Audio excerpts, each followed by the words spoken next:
got the Pro Tour locked up. A good luck Nux from the players. Corey Burkhart starting it up with a bobble. Misty Rainforest. Not the most exciting of draws. Both players all smiles here. It's an interesting spot where they've done a lot, and they have actually accomplished a lot. In some spots, you're in top 8. You haven't done the thing yet. They have done the thing. They're in the Pro Tour. They've won a lot of money. But now who has the killer instinct to go all the way? Exactly. We see those matches playing for EXO at the end of day 2. Sure, that's awesome. And we do have just one of our EXO players that ended up able to capitalize on the EXO and be able to make it to the top 8. And there is the Spell Pierce. I love Spell Pierce. Oh, my goodness. Absolutely huge. Of course, one of them in the deck list. And there's no way you're not guessing Amulet on turn 1, but that is the nightmare scenario. I mean, Spell Pierce is not good in this matchup. It really isn't. But when you can be on the play, think about if Corey was on the draw. The lower seed here, that Spell Pierce, what is it going to, make Brandon tap 2 extra mana when he Summoner's Pacts late in the game? Incredible stuff here from Corey B. Yeah, great start for Corey. Yep. There is the Rumble. And, of course, that thing on Corey's thumb, anybody who remembers the Pro Tour, ended up jamming his thumb in a door and broke his finger, but that's not holding him back. Didn't hold him back at the Pro Tour. Not holding him back now. It's true toughness. Oh, yeah. It's like a hockey player, Oh, yeah. That's Spell Pierce. Whew. Oh, so Man, good. Spell Pierce is often good. That was grade A plus, Yeah. Holy moly kind of Spell Pierce. That could have slowed Brandon down by 3 turns, and there you go. I have the win. Oh, I know you can't have anything. And there it is. Oh, my. Game number 1. I think that's the fastest game we've seen on camera the entire tournament. I think so. Yeah. Wow. And the Spell Pierce almost wasn't really necessary. Yeah. Unlikely that, Brandon, it's possible you could do some stuff on turn 2 with some really, What are you talking about? He had it face up. He returned to Boseiju. If that land was untapped, boom, blow sure. up the breach. Yeah. I was thinking more combo element, but you're right. Yes, the just to interactive not element die. too, for sure. Yeah. Woo. Corey's playing like he's got a flight to catch because he does. Actually, he's going to miss his flight. He told me that. But, all right, looking at the sideboard here from Brandon, what are we bringing in here? All right, on Brandon's side, we were saying, the Force of Vigor. We got this little package. We got Green Sun Zenith alongside Collector Oofs. So a lot of Oofs. It's kind of cool, too, because we've seen the issue where when players have been drawing too many sideboard hate cards, they've kind of sitting around doing nothing. Green Sun Zenith is a 3-mana Collector Oof or a 7-mana Titan. Yeah. Which is pretty cool, So we got or that. 2-mana Grazer. Let's not disrespect the Grazer. That's true, honestly. And it's kind of interesting to see there's actually no Dryad Arbor in the deck because the Zeniths aren't in the main deck. So it is here to do specifically the tutor thing, not the usual Lana Ralph thing. So we got the Oofs, the Zeniths, the Forces, Bajuka Bog, of course. Yeah. Dismember. I mean, again, the creatures are a little more important in the post-board games, but I don't know how much Brandon wants to dilute the deck. It can be a little risky. Yeah, not the best, but of course, being able to stop Emery, Bobble from helping Corey to find some, maybe consign, stuff like that, can be helpful. What about from Corey's side? What are we bringing in? Again, more interaction. Flame of Anor can kill Amulet as well as kill the Oof, which is big. So being able to deal with the Oof is a big deal. We got Lightning Bolt. Nature's Claim can kill the Amulets, kill Saga too, so pretty reasonable there. Not the usual job of coming in to kill like a Stony Silence or something like that, but it's just good against the main plan, which is cool too. Yeah. We got that going on. Boseiju seems reasonable enough. Also Consign to Memory. Consign can counter Amulet, and then also the countering triggers can be all of it as well.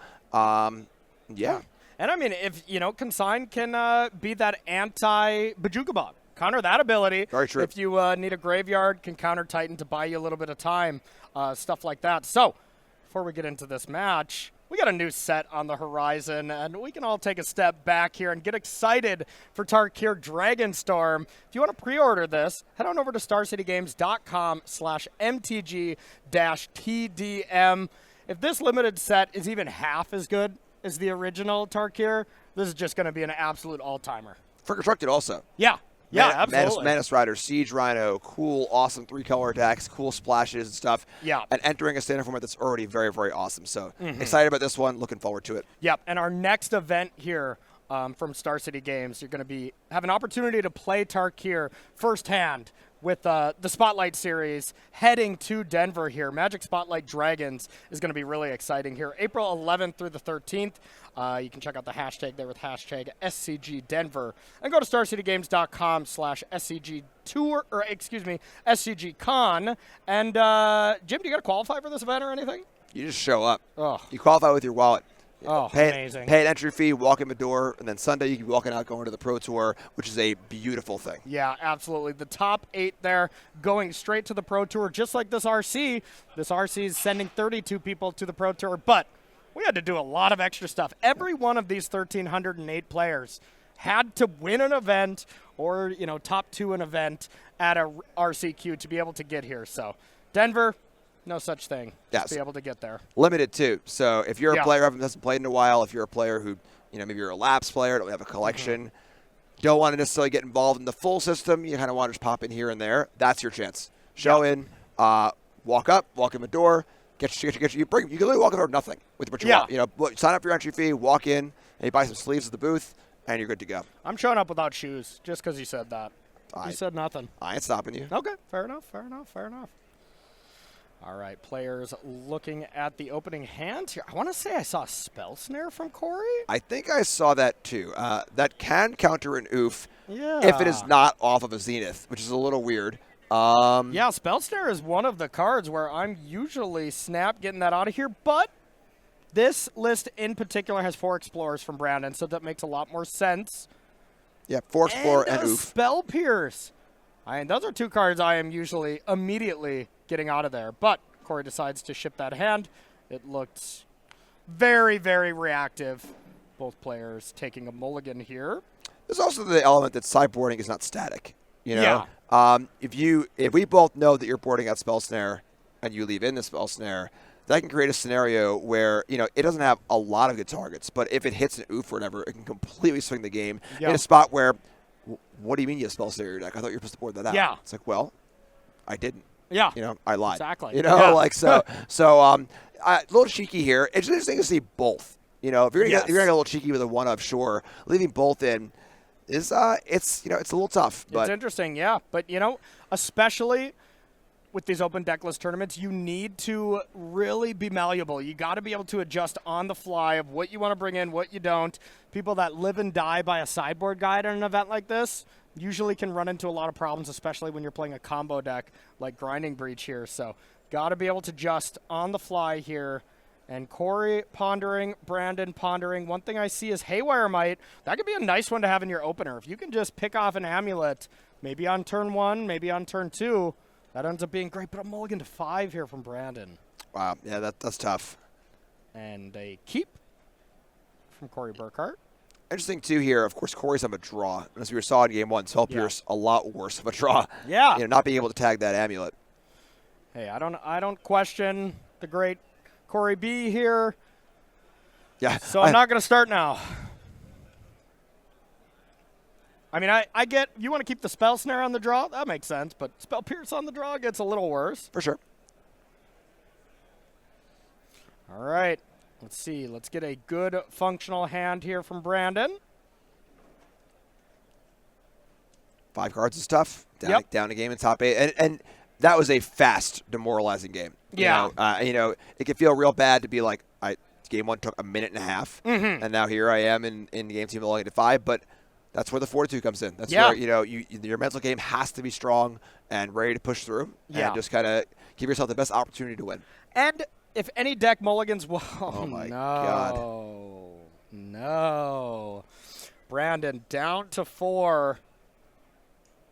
And trying to find now that just basically perfect 4-card hand. I was going to say Amulet mulligans pretty well, but there is definitely a point where it just doesn't really matter. You do need to have a little bit of a critical mass of things to be able to go off with either deck. They both mulligan to 5 pretty well. Yeah. Anything lower, your percentages start falling off a cliff. Yeah, most non-Tron decks, I guess Tron or like Dredge and Vintage or whatever, yeah, don't mulligan down past 5 particularly well. Yeah. Where's the Serum Powders? Ooh. Gets that Catcher Most going, right? Yeah. You ship that first hand Serum Powder, Catcher Most is all ready to attack. There we go. Oh, Jim Davis is ready to get in the rink Yeah, here. I'm gonna step out and go brew deck. Sorry, Okay, I'll see you guys later. Absolutely. All right, come on, Brandon. Let's get a nice hand here, be able to compete here. Yeah, Corey is at 6. Yeah. So, a little bit of a silver lining. And but, Corey was thinking about it. This was not a snap. Right. A snap keep by any means. And one of the things here is that, like, it's easy to watch this to be like, oh, 4 cards, so unlucky, Magic, stupid game, whatever. Like, this is what makes the games exciting.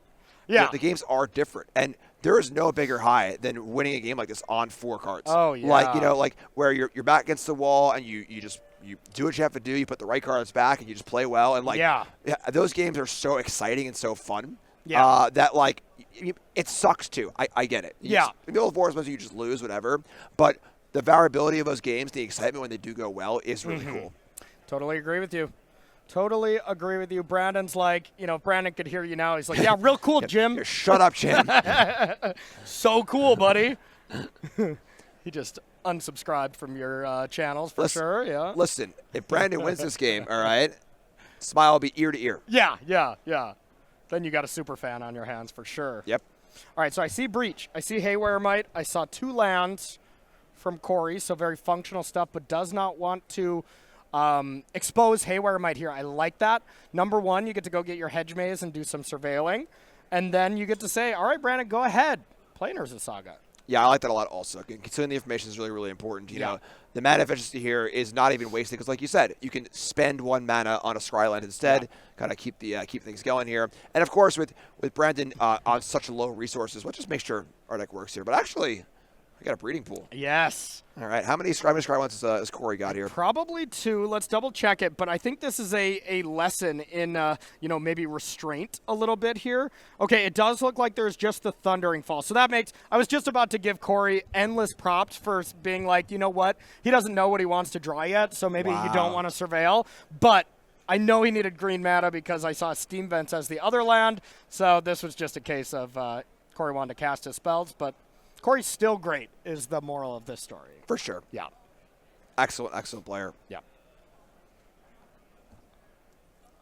All right, breeding pool. What land does Brandon have there? That is a Lush Portico. Okay, that's what I thought it was. So here is a Haywire Might, and doesn't leave up green. So got to think there is something else. And there is Emery. I think that was a little bit of dangerous sequencing from Corey, actually. If Dismember was there, he would have got. Very fair, yeah. Yep. Never punished. So Haywire Might here more of just an artifact. Just to let's get Affinity going, get this Mox Opal online. Haywire Might with the thumbs up. I'm doing my part. And be able to bounce Lush Portico, replay it, and hey, Brandon went from turn 2 Accelerant to 4 mana. You don't always need Amulet. Sometimes just playing a Titan, bogging Corey, maybe setting up for the next turn, get a Boseiju, get a Tolarian West, something like that can still be very, very strong. Yeah, Explore and Bounce Land's still just good. Yeah. Just especially on low resources too. Bounce lands are like your perfect low resource land because it's effectively 2 lands in 1.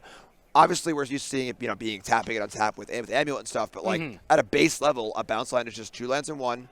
Go ahead, make your land drops, keep doing things. It helps you get your resources up. All right, so I believe we did see. I saw a Rumble. I think we still have. I saw a Rumble. I think we still have Breach. We could be done here even without a grinding station. Never mind. We're doing the tap land, so probably not. But if you did have Rumble and Breach, you start with the Rumble, you have Breach, you have 1 mana left over with the second copy of Mox Opal. If you can turn on that Metalcraft, it's -2 cards with Rumble and Opal coming back, and maybe see what we saw in the Winnanen of being able to just keep grinding until you find a station to go off. But Corey not under the pressure, no reason to risk it right now. That's the very tense kill. Yeah. That's the very almost there. But I mean, speaking of tense, that was so tense. I'm still recovering from that. I know. Yes, I know. If you didn't see round 15, go back and watch that after this top 8, of course, as that was an all-timer. Okay.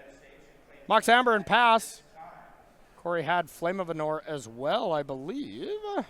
Haywire Might's doing the Memnite roll right now. Yes. Enable Mox Amber, Mox Opal, enable Affinity, and get him for 1. Yes, yes. Combo. All right, here's Spelunking. Amulet, 5 through 8. And this is more, could be Spelunking on the stack, could be the trigger on the stack. Haywire Might could deal with it. And with Emery in play, normally Emery's not that amazing against Amulet, but recurrable Haywire Mites is the dream. Yes, Corey lets it go here. Yep. Has bigger fish to fry. Which is surprising. That is Selesnya Sanctuary. Looks like it. Picks up a land to the right here. 3 mana available. And hey, Brandon has a perfectly functioning hand here for a mulligan to 4. Yeah, land's going. How to proceed here is certainly interesting. Corey, could have potentially had it last turn and didn't. Yeah. So that has to be at the forefront of Brandon's mind, as far as, well, is next turn more scary? What do I want to leave up? What do we want to do here? Yep. Lush Portico coming down once again, getting some Surveil. Now we have 4 mana available. What is our last card? Not positive. Really thinking it through, yeah. Corey valuing this Might in play. Of course, the Might has the ability to kill things later. And it's also the third artifact for Metalcraft. Yep. Emery could pick up just a Mox in the graveyard. Yeah, so third artifact for Metalcraft. Yeah, kind of a ponderous start to this game after the fireworks of game 1. No kidding. Yeah, so, Corey does have the ability, at end step here to go sack the Might with the Mox Opal, tap the other 3 mana producers, Flame of Anor, draw 2 cards, just instant speed divination. Now let's see. Scape Shift. I have a feeling this is going to warrant a response. Ooh, boy, yeah. It's definitely cannot allow these lands to come into play untapped. No. No, you cannot. Okay, so it looks like that was not a Rumble. Corey's hand was Breach, Nature's Claim, and Flame of Anor. Yeah, so claim here pretty appealing is to leave the artifact in play for all the other artifact things. Although I guess looping Might's pretty cool too. Yeah, but even this, Haywire Might on the Spelunking, which is basically forced, Bojuka Bog is going to be one of the lands. Yes. Maybe this Scape Shift only does something cheeky like sack an Otawara just for a bog or something. I kind of doubt it, but I wouldn't be too shocked if you leave those lands on the right, Yeah, bounce lands being the sources of mana reasonable. Yeah. This is definitely not a Scape Shift kill. This is a kind of a value Scape Shift, kind of like a value breach. So just double crop rotation. Looks like Bojuka Bog bounce land maybe, so you have that repeatable way to bog Corey. Yeah, that's pretty nice. And it's also 6 mana in play for a possible Titan next turn. Yeah, absolutely. That's where my mind goes immediately, but of course you can look at maybe some Urza's Sagas to be able to find some amulets. I feel like Bog is required. Yeah, this is pretty. You don't see too many value Scape Shifts cast. Yeah. That is a card that usually when it is cast, the game either ends or it does not end. So this is pretty cool to see. Yeah, not a lot of fair Scape Shifts, not a lot of fair Oracles, Yep. But hey, when you mold to 4, you got to do what you got to do sometimes. Yeah, so I think that the lands that are gotten here will be pretty telling. If it is a bounce land, Titan seems pretty likely. But I agree, Saga also sounds pretty nice too. Get a Saga, get a Bog, and then there also are about 97 other options too, as far as unique lands that can be gotten.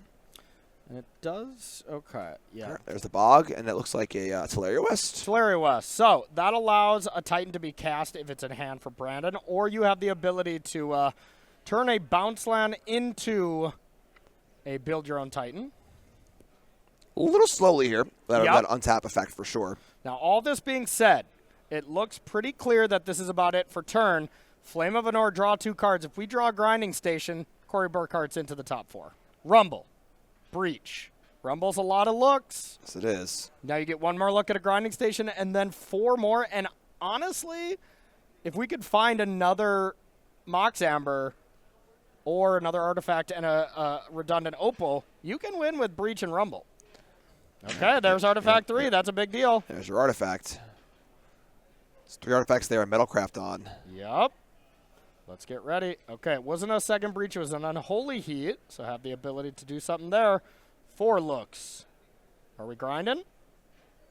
No. Ooh, we are not. Okay. Boseiju has a little bit of interaction, but, Boseiju does some good work if you proactively maybe hit one of these lands to prevent a Titan.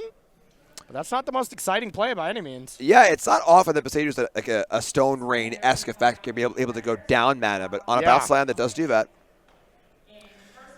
So one thing Corey can do, you can get that Besager.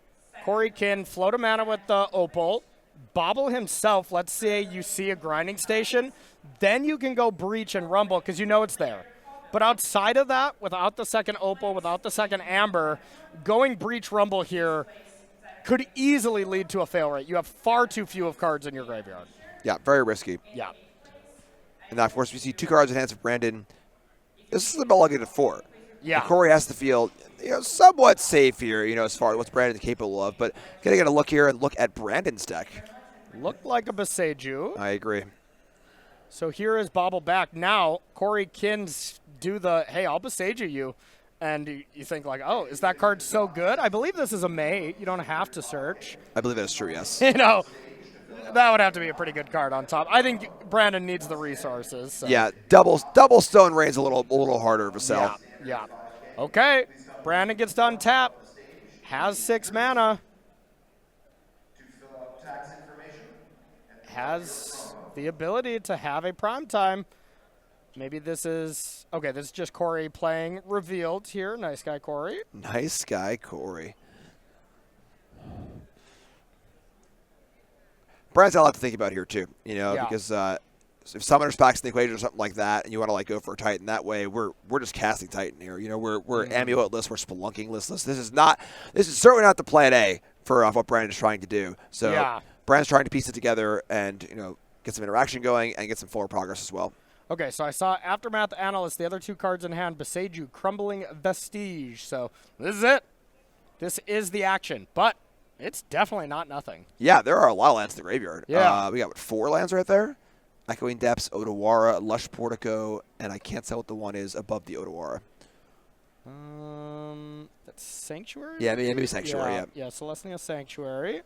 So that Aftermath Analyst represents a lot of lands, and of course, Bouncing Pachuca Bog is very nice too. Yeah. Yeah, bounce Bog, be able to replay it, or bounce the T-West to find Titan, and of course, whatever we find, Dryad, Explore. Not what you wanted. Yeah, so no more lands there. Yeah. Analyst just is what it is, face up. And now you could sack the Analyst right away. The bounce land can get back a Bog and then just replay that. Take away 5 pieces of value in the yard. Now, Corey had a very heads-up play and something you almost always want to be doing against Amulet. Never expose that Bobble when you have Emery Bobble going. You want to make sure that you, even if you want to draw a card to maybe interact during your opponent's turn, if the Bobble's in the yard, you get bogged like 4 times a game with Amulet, Yeah, definitely, Bog, and then, of course, not in the deck set anymore, but Radiant Fountain. These sort of lands that have a little bit of utility have all of a sudden a bunch of utility when you're playing it over and over and over and over again. 100%, yep. Breach gamers are at the bottom of that swamp there in that picture in the Bog most of the time until they break through. All right, so that is a pass of the turn. Bobble on Brandon's end step. See if Corey wants to do anything. Corey says no. Draws off Bobble. Draws for the turn. It's a lot of cards. And now Corey knows about the Besager in hand from Brandon, so, Corey's not necessarily going to go and just expose a Breach with no backup plan. Now, we were saying earlier about the consigns. Little stifle action. A consign on this Aftermath Analyst would be pretty appealing. Yeah.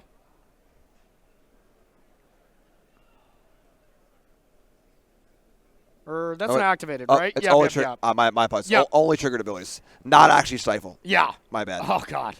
Imagine if Consign was that much better. Yeah, it already is pretty good. Consigning fetch lands, come on. Oh, yeah, that's true. Get me out of here. You're right. Get me out of here. When you put it like that, yeah, it sounds a little ludicrous. That's very fair. Okay, so here is Breach, and this is what you want to be doing when you cast a Breach. Immediately play a meaningful spell. Now Breach is gone. You get a land, and if Corey were to find a Breach off this Rumble, we could be all done. And this is Corey saying, hey, I want to get that Boseiju out of your hand. I already know about it. And let's say if Corey has a Flame of Anor or a Lightning Bolt, you can kill this Aftermath Analyst before it can get an ability. Corey's got a plan with this. This was a face-up thing from his perspective from the bobble. For sure. You can just tell by Corey's demeanor. This is just a day at the office. Yeah. Corey knows exactly what he's doing here. Corey could be getting crushed in this game. He's still going to be looking like that, having a good time. Yep. He loves Magic.